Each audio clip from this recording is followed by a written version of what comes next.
years, that same activity, arrests, and gun recovery would have likely been made. That's it? That's it. Infrastructure, roadway criticism. Oh, the infrastructure and roads. I think that it was a very high-level conversation, and I wouldn't say it's any different than what he's already said about roads, medians, and grass. Yes. Thank you, Mayor Bowser. Joe Khalil with News Nation. You've said you agree with the $2 billion investment that President Trump is asking Congress for D.C. He has said he expects those projects could take anywhere from 6 months to a year. So do you expect that that timeline is accurate? And if it is, do you expect there will be some kind of federal presence here in some form for a full year doing that? I have no idea what the projects are, other than what I've heard or the timeline. Our experience with those type of projects is they take long, but I couldn't comment on that because I don't think there's been a listing of projects. And you've acknowledged here that some of the crime has come down significantly in the federal takeover here. There are surge in the federal surge. Excuse me. There are several other cities President Trump has floated also for potential National Guard presence. A lot of those cities' leaders have pushed back on that. Would you recommend that they accept the Guard or federal resources as has happened here? Let me just say this. We're unique. I'm the mayor of Washington, D.C. My comments relate to Washington, D.C. And we are unique in that we're always going to have a different relationship with the federal government because we are the seat of the nation's capital. And so that's different. So I wouldn't comment or extrapolate to any other place. This is what we are dealing with. And what was that your whole question? Okay. Yeah. This is Campbell Robertson with the New York Times. Chief Smith, and y'all kind of answered this a few minutes ago, that the operations that are unfolding are very much what y'all would be doing if there were 500 MPD officers. But given, you hear a lot of folks in some of these neighborhoods who feel a lot of stops and searches, what's in your pocket, all this kind of stuff, and these are strangers, they don't recognize them, they're not local police.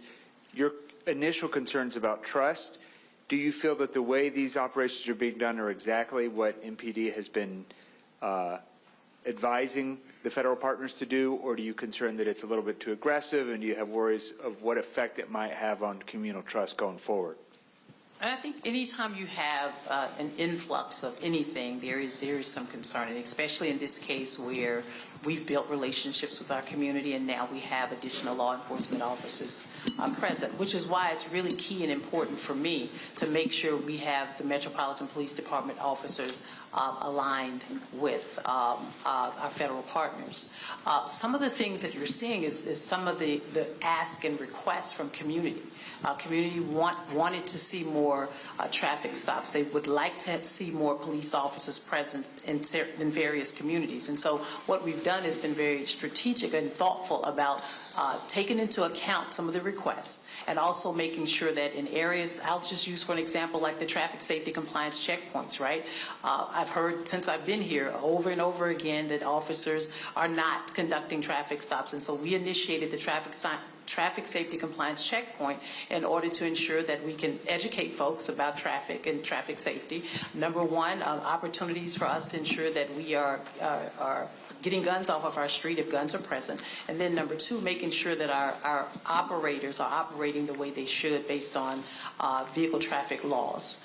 And so I don't think we're doing anything any different in that space, with the exception of the fact that we have an additional surge, if you will, of police officers, and we'll continue to do that. If they're here, we will utilize our federal partners in spaces and places where we have heard from our community, and when we've looked at our own data and analysis in areas across the city where we know that we've had a certain spike in crime, and we'd like to see that reduced. And what you've seen over the last 2 weeks is the efforts with having an additional 500 or so officers supporting us in that area. If I could just, I want to maybe go in a bit more detail, and I'm wondering from the slide if we can pull up the data chart again, because I do want to highlight, it's a complicated slide, so I want to make sure since you all have a copy, it's read well. So when we look at, in any circumstance, has there been a change in crime reported? We can slice it and compare it different ways. So the one you see in yellow is the most traditional way that we and other people compare crime now to when we ask ourselves, how are we doing? Which is we compare how crime is now to the same period of time in the prior year. The reason for that is that crime can be seasonal, so we want to have a consistent basis for comparison. In the yellow, you see the most traditional comparison that we have, which is over the period of time in which we've had a federal surge this year, what did it look like last year?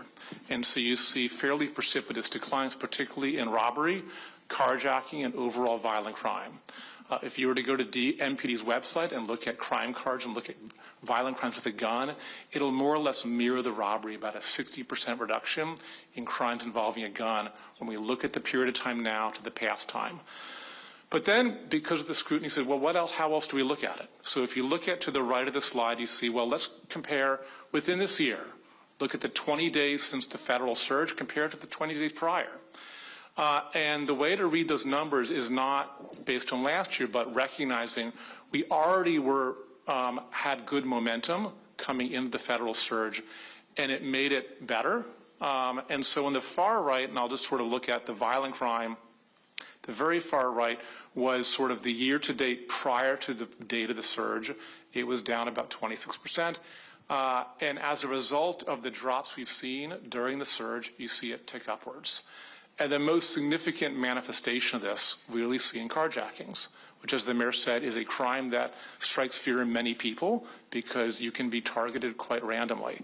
And that's where we've seen the largest impact of nearly a 90% change when we look at what's happened during the past 20 days and what looked at this in the past year. So that's for the totality of that slide. Okay, who hasn't? Mark? Thanks. Mayor Bowser, I'm wondering if you could put some meat on the bones of your conversation with the president, particularly what you told him about, I mean, did you thank him as you did here? I mean, basically, this has been pretty pro-surge press conference briefings. This is pretty pro, Okay, we have seen reductions in crime. And this comes just after President Trump said, Mayor Bowser better get her act straight or she won't be mayor for long. So I'm wondering if this is in response to that, what you said to the president, what he said to you, did you push back at all? Because while, yes, the numbers are down, when we look at what's happening in the streets, there are a lot of neighbors who are really upset and not happy about seeing masked federal agents. You didn't say anything about the detentions of ICE, what's happening with those people, if you're doing any tracking, if you're doing any. So I'm just wondering about that conversation, and if you gave any pushback to the president about the intrusion on home rule, and what he told you as to what to expect in the future. Mark, let me say we had a what I would call a courtesy meeting with the president. I had following a substantive meeting with the Attorney General, who is his designee on this issue, along with the Chief of Staff. And I'm not going to talk about the details of that conversation. You have seen what I have laid out in terms of our concerns, and you have seen what I have laid out in terms of the benefits. And that is the huge number of federal law enforcement, not National Guard, federal law enforcement that have enhanced NPD's deployment capacity. Did you push back about the masks at all with either the Attorney General or the President about these law enforcement agents not wearing name tags? Mark, I'm concerned about masks. And so while I'm not going to give you like a rundown of every word that was said in the meeting, you can be assured that the things that we are very concerned about, we are working on a resolution for. And what about the ICE detentions? You haven't said much about those at all. Do you have any numbers on that, on how many people have been detained? And are you tracking who those people are or what's happening to those people? We do not have any information on anybody who was detained by ICE, as far as I know. And I am concerned for sure because we think anything that we do and anything that we're going to ask federal partners to do is focused on violent crime. I'm sorry, I don't know who's speaking. Okay. With Telemundo. I'm Okay. sorry. About the economic impact of those ICE detentions within covering families who are losing their homes, they are losing their jobs due to the fear, due to the immigration enforcement. What can you tell us? And what can you tell the Hispanic community and the immigrant community? Well, I'm devastated by people living in fear. I think you know very clearly how I feel about our nation needing comprehensive immigration reform, about the Congress establishing a pathway to citizenship for hardworking people who came to this country for a better life and who are not criminals, who are law-abiding. And I think when that question is finally answered, that's the only way to deal with this fear, or to deal with these agencies going after law-abiding people. Yep. Thank you. Olivia George with the Washington Post. Two questions. First, for the mayor.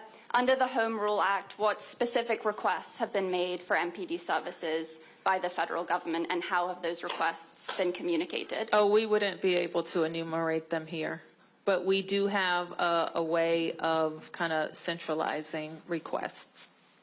And one for Chief Smith, related to what was just asked. In what capacity is MPD assisting ICE with immigration enforcement?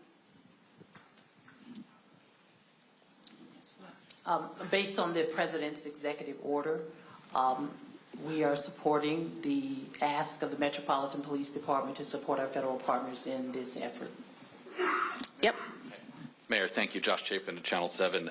Unfortunately, we saw a murder this week. I know there were some people in the federal government that were counting days without homicide. It doesn't matter. Unfortunately, someone was taken. I'm just wondering, and maybe this is a better question for Chief Smith, but more officers going in, whether it's MPD officers or federal troops going into a place like Southeast or places where we've seen violence in recent weeks. Is that on the docket? Is that on the agenda to put more officers there? Well, talk about deployment, Chief. Yes, we do have officers deployed in all of our areas and within all 7 districts. The plan initially was to ensure that we looked at various locations around our city where we were seeing a spike in crime. And so you mentioned Southeast. We have officers assigned in Southeast within all of our districts as well. Is the National Guard, is it worth the National Guard going in there or directing them there? I don't know how that's even communicated. I don't know anything about how the National Guard is being deployed with respect to that. Okay, we'll be able to take it. Did you get one? Oh, okay, Martin. Hey, Mayor, how are you? Chief, I just wanted to go back to something you said about things that residents were asking for that their MPD is now doing, like traffic stops. But what we're hearing is that traffic stop, no resident said we want a traffic stop followed by a guy asking you for your papers. So how do you balance what you say is a proper use of a strategic use of MPD resources and what people are perceiving as things that are infringing upon their rights in a pretty dramatic way, specifically targeting a community that is now telling us that they don't want to call MPD because they're afraid that if they call MPD, ICE is coming with them. And I do understand the concerns. I've had many conversations with many residents here in the city and community members. However, I also have heard from members who want us to enhance our presence in communities. And clearly, what I will say about the members of the Metropolitan Police Department, it is a responsibility of every member to ensure that we're showing up in our communities as we have been prior to our federal partners or the surge. And the expectation is that they will continue to do that. My oversight is over the members of the Metropolitan Police Department, and we do have great relationships with our federal partners, and it is my hope that if there are any concerns that members and community have with respect to, I won't say over-aggressive or any violations, that there's a space and a place for them to report that. And just to follow up on that one, I mean, there's already plenty of things that happened this week regarding more things that the president wants to do with the district. One thing he said in this executive order is that the Attorney General is now empowered to ask MPD to change its general orders the way that police officers are told to operate. Now, MPD doesn't have to say yes, but requests can be made. When when would you push back? Mayor Bowser, when would you push back, and what type of request would you push back on? Would you, what if the Attorney General said, listen, I want you to loosen standards on uses of force. I want you to allow more pursuits using vehicles. I want to get rid of body cameras. Like, how far is too far? I think all of those things you mentioned seem kind of too far, but that hasn't happened. Nothing has happened in that regard. The requests have to be made to me, and I would work with MPD on reviewing of requests. Yes.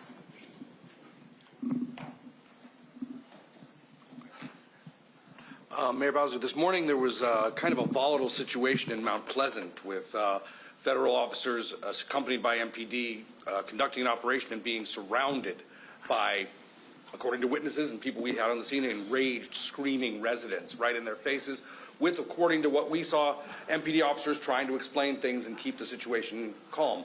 But it was a very volatile situation. How concerned are you about an escalation in this, as you've spoken about the breach of trust and the tensions rising? Well, I feel strongly that DC residents know their rights and know how to engage in a way that is lawful. Yes. And so this morning's incident that you referenced was our criminal apprehension unit, which oftentimes throughout the course of a week will execute arrest warrants or search warrants. And in this particular case, they were doing what they would typically do any other day. And while they were there, we had about a significant number of protesters to come out in the neighborhood. We were able to maintain calm. The numbers decreased. I think when I say numbers, the numbers of protesters decreased, and we were able to affect the efforts that we were intended to affect during that time period. Okay, yes, I'm going to take a couple more. 1, 2, 3, 4. 1, 2, 3, 4. Okay, 5. All right. Hi, thank you. Fabiana Rincon with El Tiempo Latino. This might be also for Chief Smith as well. Given the confirmed priorities of collaboration between the MPD and federal officers, can you provide an update on DC's status as a sanctuary city? The council, the law is in place. There's been no change to the law. If you're referring to the sanctuary values, there's been no change. And on Chief Smith's order with collaborations between federal officers, especially with suspects outside of custody, does that impact the execution of the council order mentioned? So when you say suspects outside of? Or collaboration with providing information and even transportation of those outside of custody? We're still doing that. Yep. Mayor, the D.C. Police Union supports this federal surge. They have been relentless in saying that the police force will be in a free fall, their word, until the Police Reform Act is repealed by the D.C. City Council. They believe that police officers don't want to come work here because of what the council did. What's your opinion on that? We're looking at a number of pieces of legislation to see what should be tweaked or replaced. And I am committed to working with the council if they are interested to make any changes. Yep. Madam Mayor and Chief Smith, if you could possibly both answer this. What is your response to the House Oversight Committee now investigating the alleged manipulation of D.C. crime statistics? Do you have an opinion on them doing that and why they're doing it? And can you tell us the status of your own investigation into that? I would only add what the chief has added about the earlier question. We'll answer any questions that are posed to us, and we don't have any update at this time on the internal investigation. Yep. Anne-Marie Kucha with Street Sense Media. Can you give a little bit of your reasoning behind doing the emergency count? Is there a concern that people have been arrested or have moved out of the district in large numbers, people experiencing homelessness? I think our concern is that people have moved around the district. We think, I think the number I reported was that we think that, well, we know that about 81 more people have come into shelter. We don't necessarily know where they came from. They could have come from encampments. So we think that people have moved around. And will the results of that be shared with the federal government? And is there any concern that they could use that to then target homeless encampments? We don't expect that we're going to have homeless encampments, and we are going to work to make sure that people can come into shelter. If I could just add, some of the purpose of doing the point in time count again is there's been anecdotal conversation, anecdotal stories about people believing that there are changes, and there may be changes. And those anecdotal stories are anything from encampments, have they moved from downtown core to neighborhoods? Are there fewer of them? Have more people taken shelter? So it's an attempt to cut through the anecdote and really get a sense of, given we're 20 days into a focus on homelessness in addition to crime, and quite frankly, that the city has made available additional shelter capacity, what does the numbers really sort of see at that? We're not collecting names for those who haven't done a point-in-time count. There's no names collected. It is really just individuals identifying those who are unsheltered or are homeless on a particular given night. Are you still going to be doing the full demographic survey or just counting? No. Just counting. Okay.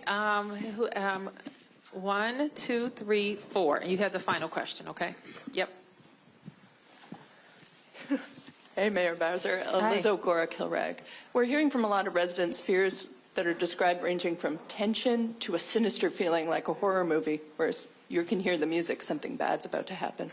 What do you say to those residents who are having these feelings even as they try to go about their normal lives during this federal surge? I'm not sure I'm qualified to answer that question because I know there's a lot of anxiety. There's tremendous anxiety in the district. When I look and I see residents putting things on social media or neighborhood chats, I know that there is a lot of anxiety. There's a lot of anxiety with kids going back to school, with writing. So I know that there is a lot of anxiety, but I also know there's a lot of anxiety in our nation. It's anxiety over people being able to pay the bills or pay their electricity bill, or, I looked at what I spent last year on school supplies versus what I spent this year. So there's a lot of anxiety, and what I've told everybody is that we all have a role to play. Your role or that of my constituents is different than the role I have to play, but we all have to play our role in advancing and protecting our democracy. Yep. Beatrice Peterson, ABC News. Mayor Bowser, I was wondering if you could talk a little bit about an estimate about how much this federal surge is costing. Is MPD doing overtime? Is there support from local agencies? How much money is being spent? MPD always does overtime, and so I don't know that we're going to have a distinction with this surge or not as it relates to MPD overtime.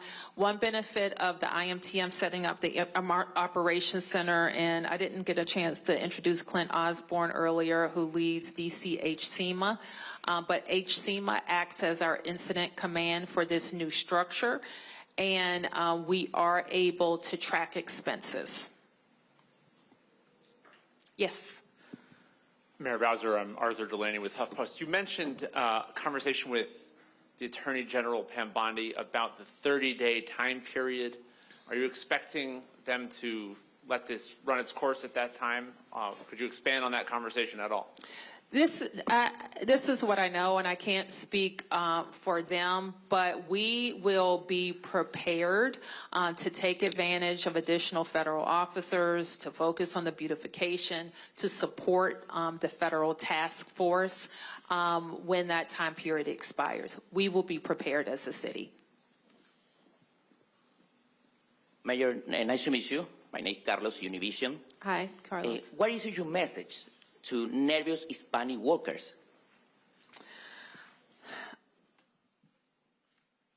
Earlier, I said, Carlos, that the answer is to have an immigration system that works and that is responsive to people who want to live in the best nation on earth, raise their families, and have a better way of life. And we know in Washington, D.C., so many people have immigrated here and legally immigrated here who have TPS protection. And whether you have documents or you're undocumented, you are like almost, you feel like you're being caught up in a dragnet. And that is horrible. And to the extent that there is enforcement in this town that does not have, let me just say, we should be focused, all these additional federal resources, on violence. And that is what my hope will continue to be. And I would just express to them as a neighbor how very sorry I am that they're living in this terror. Okay, thank you, everybody.